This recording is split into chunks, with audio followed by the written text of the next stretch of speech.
नमस्कार. New India career फोरममध्ये आपलं सर्वांचं स्वागत आहे. अधीक्षक सामान्य राज्य सेवा गट ब शालेय शिक्षण व क्रीडा विभाग या पदासाठीचा जो स्क्रीनिंग टेस्टचा निकाल आहे तो आलेला आहे आणि आता मुलाखतीची तयारी आय होप की तुम्ही सुरू केलेली असणार आहे. मुलाखतीची तयारी करणं म्हणजे नक्की काय करणं याविषयीची बेसिक कल्पना मी तुम्हाला टेक्स्ट स्वरूपात आपल्या टेलिग्रामला दिलेली सुद्धा आहे. तरी सुद्धा आजच्या या व्हिडिओमध्ये काही गोष्टी आपण सविस्तर विस्ताराने बोलणार आहोत आणि आपणास कल्पना आहेच की NICF पुणेद्वारा सॅटर्डे आणि संडे प्रत्यक्ष ऑफलाईन स्वरूपात पुण्यात मुलाखती सुरू आहेत आणि मंडे टू फ्रायडे आपण ऑनलाईन झूम मीटिंगद्वारा सुद्धा मुलाखती घेत आहोत. मॉक इंटरव्ह्यूच्या अनुषंगाने तयारी करायची आहे किंवा आपल्याला प्रश्न जे विचारले जाणार आहेत त्याचे काही आपण कॅटेगरीज करूया आणि त्या अनुषंगाने मग आपण प्रिपरेशनला सुरुवात करूया असं मला वाटतं.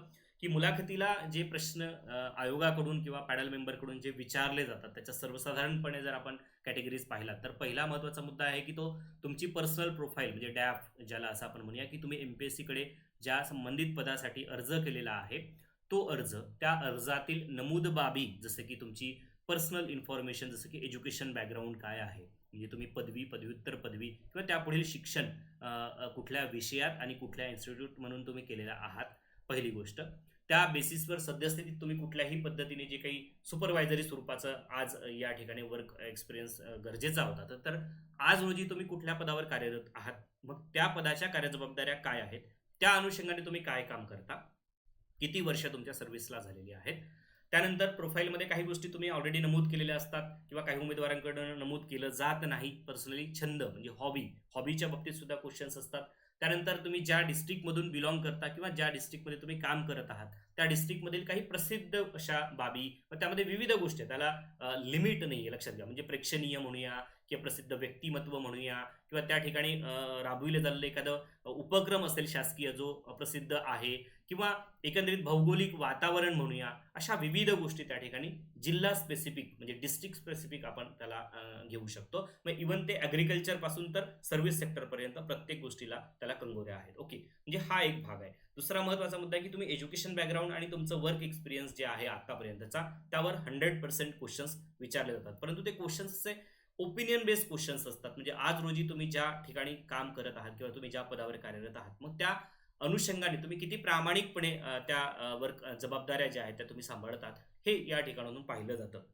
दुसरी गोष्ट आहे की या आज रोजीच्या एक्सपिरियन्सचा आज रोजी तुम्ही ज्या पदावर जाऊ इच्छित आहात त्या पदावर काय त्याचा फायदा होणार आहे किंवा त्या अनुषंगाने तुम्ही कसं ती सिच्युएशन किंवा त्या वर्क जबाबदाऱ्या ज्या आहेत त्या तुम्ही सांभाळू शकणार आहात तेही पाहिलं किंवा तपासलं जातं. दुसरी आपण कॅटेगरी करूया त्यामध्ये की ज्या पदावर तुम्ही जाऊ इच्छित आहात, म्हणजे आपण इथे अधीक्षकच्या बाबतीत बोलूया की अधीक्षक शालेय शिक्षण व क्रीडा विभाग यांना 3 स्वरूपाच्या जबाबदाऱ्या आहेत. एक प्रशासकीय, शैक्षणिक आणि आर्थिक जबाबदाऱ्या.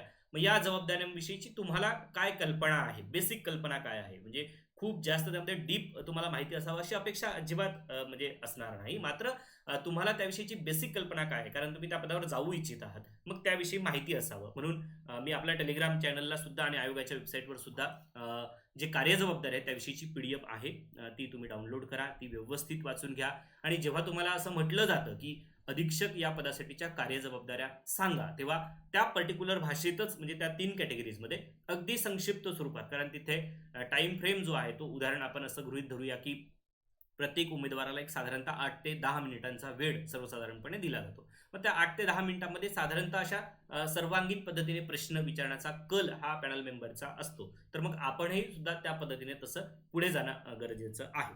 तर म्हणून या कॅटेगरीला सुद्धा तुम्हाला त्याच पद्धतीने प्रिपेअर करायचं आहे. म्हणजे प्रशासकीय, आर्थिक आणि शैक्षणिक जबाबदाऱ्यांमध्ये तुम्ही अगदी संक्षिप्त स्वरूपात ते डिलिव्हर करायचं आहे.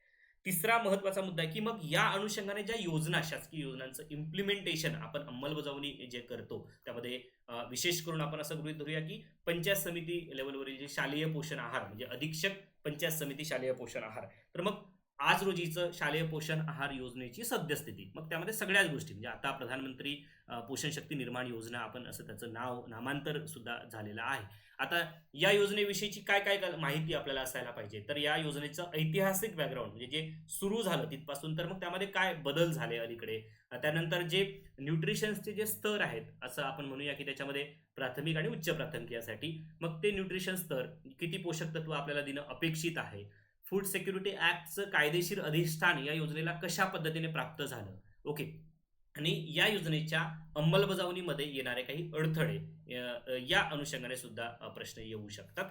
त्यानंतर त्याचं तंत्रज्ञान म्हणजे टेक्नॉलॉजी बेसनी आपण कशा पद्धतीने ही योजना जी आहे ती राबवत आहोत आणि कुठल्या स्वरूपाची माहिती आपल्याला या योजनेच्या अनुषंगाने पोर्टलला भरावी लागते याविषयीची सुद्धा बेसिक कल्पना आपणास असावी अशी आशा आहे. ओके. त्याविषयीची एक सविस्तर पीडीएफ सुद्धा मी तयार करतो आहे. जी काही या पोषण शक्ती निर्माण योजनेच्या अनुषंगाने बेसिक ऐतिहासिक बॅकग्राऊंडपासनं तर ती इम्प्लिमेंटेशन पर्यंत ज्या ज्या गोष्टी त्या अनुषंगाने आहेत त्याचा समावेश त्या पीडीएफ मध्ये करून मी तुम्हाला जेव्हा तुम्ही इंटरव्ह्यू देणार आहात तेव्हा नक्की तुम्हाला ती देईल. ओके. त्यानंतर नेक्स्ट महत्त्वाचा मुद्दा आहे की आर्थिक आणि शैक्षणिक उपक्रम. मग यामध्ये सुद्धा तुम्हाला विद्यार्थ्यांच्या ज्या व्यक्तिगत लाभाच्या ज्या योजना आहेत त्याच्यामध्ये मग तुम्ही पाठ्यपुस्तकांच्या अनुषंगाने असेल किंवा उपस्थिती भत्ता आहे, त्यानंतर गणवेश असेल, मोफत पाठ्यपुस्तके असेल, या योजनांचं कामकाज पाहणं हे सुद्धा अधीक्षक यांना गरजेचं असतं. त्या अनुषंगाने मग ते त्या बाबी सुद्धा विचारल्या जाऊ शकतात. ओके. तर ती एक माहिती जी आहे ती आपल्याला अपेक्षित आहे. त्यासोबतच तिसरा महत्वाचा जो मुद्दा आहे किंवा त्याचा भाग म्हणूया आपण, कॅटेगरी म्हणूया आपण, की opinion based questions. Opinion based questions याचा अर्थ काय आहे की एखाद्या गोष्टीकडे तुम्ही कशा पद्धतीने बघता, तुमचा व्ह्यू, तुमचा दृष्टिकोन काय आहे, तुमची नेतृत्व क्षमता काय आहे, तुम्ही डिसिजन मेकिंग कशा पद्धतीने घेता हे तपासलं जाऊ शकतं. मग त्यासाठी काही सिच्युएशनल प्रश्न तुम्हाला त्या ठिकाणी उपस्थित केले जातात आणि मग तुम्ही अशा प्रसंगी काय कराल, अशा प्रसंगी काय कराल, अशा स्वरूपाचे जे प्रश्न. मग तुम्ही आज रोजी जे काय तुमचं वेगळंपण काय असेल, तुम्ही ही योजना राबवत असताना किंवा परीक्षण करत असताना, अधीक्षण करत असताना, सुपरविजन करत असताना तुमचं वेगळंपण काय असणार आहे. ओके. हे जेव्हा आपल्याला तेव्हा तुमचे व्यक्तिगत ज्या काही गोष्टी असतील म्हणजे तुमचे जे स्ट्रेंथ आहेत, विकनेस आहेत त्या ठिकाणी तिथे दिसत असतात. ओके. त्यानंतर नेक्स्ट मला असं वाटतं की तयारी करत असताना कंटेंट इनरिचमेंट आणि डिलिव्हरी क्वालिटी आपण दोन गोष्टीमध्ये त्याला डिवाइड करूया. कंटेंट इनरिचमेंट म्हणजे काय की जे काही तुम्ही बोलणार आहात त्या अनुषंगाने, कशाच्या अनुषंगाने, शालेय पोषण आहार असं आपण सोप्या भाषेत सर्वसाधारण बोलीभाषेत आपण म्हणूया की शालेय पोषण आहार योजनेच्या अनुषंगाने जे तुम्ही बोलणार आहात त्याविषयीची तुम्हाला माहिती असावी. जसं की पोषक तत्वांच्या अनुषंगाने म्हटलं, त्यासोबतच तुमचं एकंदरीत ज्या ठिकाणी स्वयंपाकी असतात त्यांना काय स्वरूपाचं मानधन दिलं जातं. त्यानंतर सेंट्रल किचन सिस्टीम आपण जे म्हणतो, आपण नागरी भागामध्ये अन्न शिजवून देण्यासाठी पुरेशी जागा उपलब्ध नसल्यामुळे आपण सेंट्रल किचन वापरतो. मग ती सेंट्रल किचन पद्धतीमध्ये जे काही बाबी असतील तर त्याविषयीची थोडीशी बेसिक कल्पना आपणास असावी. त्यानंतर तिथी भोजन आपण हे करतो, इम्प्लिमेंट करतो. विविध राज्यामध्ये विविध नावाने तिथी भोजनाला उल्लेख आहे त्या ठिकाणी. त्यासोबतच इतर जे आपण ज्याला असं म्हणूया जे काही डोनर्स असतात, डोनर्स त्या ठिकाणी जर एखाद्या शाळेमध्ये शालेय पोषण आहाराच्या अनुषंगाने जर काही देऊ इच्छित असेल तर मग त्या ठिकाणी त्याचं इम्प्लिमेंटेशन कसं केलं जातं. त्यासोबतच शालेय पोषण आहार योजना यामध्ये ही योजना राबवत असताना केंद्र आणि राज्य यांचा समन्वय आणि त्यांचा आर्थिक रेशो काय आहे याविषयी सुद्धा आपल्याला थोडी कल्पना असावी. त्यानुसार बेसिक प्रश्न सुद्धा मी काढलेत, ते टेलिग्रामला टाकलेले आहेत की जसं की यामध्ये जर तुम्ही पाहिला तर ती कधी सुरू झाली, सद्यस्थिती काय आहे, मग आज रोजी शालेय गळती थांबविणे हा जरी त्याचा उद्देश असला तरी मग ते साध्य झालं आहे का, आज रोजी शालेय गळतीची सद्यस्थिती काय आहे. ओके.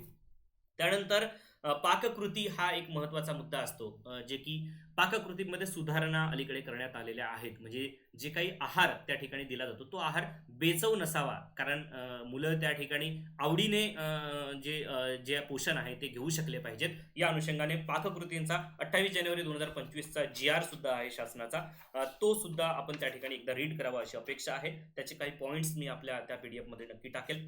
परसबाग उपक्रम राबविणे हा सुद्धा त्याचा एक भाग आहे. म्हणजे शाळांमध्ये त्याच ठिकाणी मुलांकडनंच ती ऍक्टिव्हिटी करून घ्यायची, त्यातून त्यांचं एक कौशल्य विकसन पण होतं आणि त्यासोबतच परसबागेच्या माध्यमातून पोषक तत्वांमध्ये सुद्धा त्या ठिकाणी वाढ होते. स्थानिक भाजीपाला सुद्धा त्या ठिकाणी वापरता येऊ शकतो. तर या गोष्टी सुद्धा 2023चा शासनाचा GR आहे परसबाग उपक्रम राबविण्याचा, तर तो एकदा रीड करणं गरजेचं आहे. त्यासोबतच त्यालाच या परसबाग फुलवण्यासाठीच्या शाळांमध्ये मग स्पर्धा आयोजित करा आणि कॉम्पिटिशन करून मग एक प्रकारे त्याला उत्तेजना द्या. यासाठीचा शासकीय उपक्रम सुद्धा आहे, त्याविषयीची सुद्धा आपणास कल्पना असावी. म्हणजे जेव्हा आपण मुलाखतीची तयारी करतो तेव्हा सर्वांगीण अप्रोच आपला असावा असं मला व्यक्तिशः वाटतं. कारण मी आता ICDS CDPO जे आहेत त्या पदांसाठी सुद्धा साधारणतः 105 उमेदवारांच्या मुलाखती मी आता मॉक इंटरव्ह्यू आता मागच्या महिन्यामध्ये सुद्धा ऑर्गनाईज केलेल्या होत्या ऑनलाईन स्वरूपात, ऑफलाईन स्वरूपात.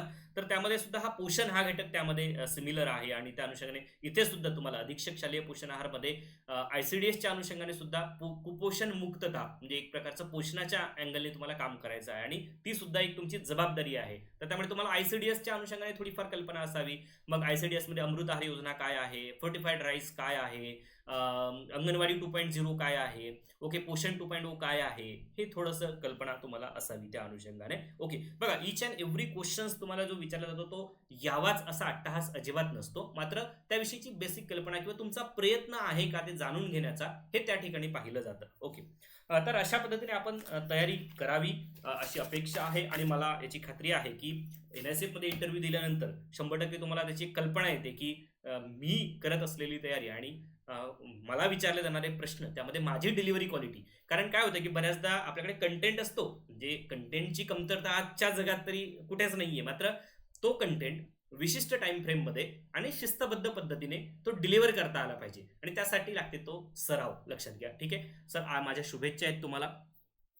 खाली जो नंबर तुम्हाला दिसतोय स्क्रीनवर 9226963866 या नंबरला तुम्ही तुमची MPSC प्रोफाईल PDF पाठवून NISF कडे मॉक इंटरव्ह्यूचं रजिस्ट्रेशन तुम्ही करू शकता.